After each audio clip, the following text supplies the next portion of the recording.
The story of Saint Joseph the Worker.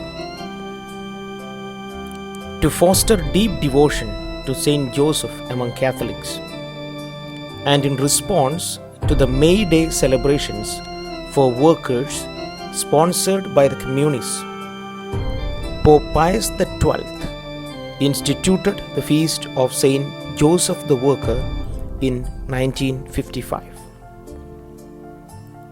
This feast extends the long relationship between Joseph and the cause of workers in both Catholic faith and devotion.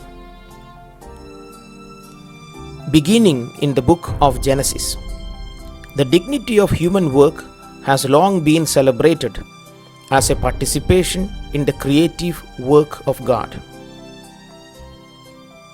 In Genesis chapter 2 verse 15 we read, Yahweh God took the man and settled him in the Garden of Eden to cultivate and take care of it.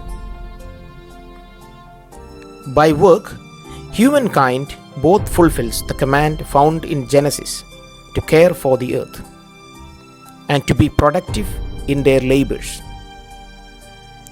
Saint Joseph, the carpenter and foster father of Jesus, is but one example of the holiness of human labor.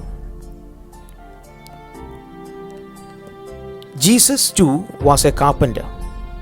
He learned the trade from Saint Joseph and spent his early adult years working side by side in Joseph's carpentry before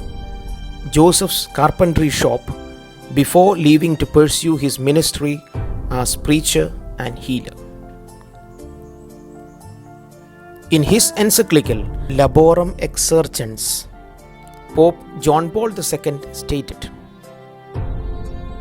"The Church considers it her task always to call attention to the dignity and rights of those who work, to condemn situations in which that dignity and those rights are violated, and to help to guide changes so as to ensure authentic progress by man and society."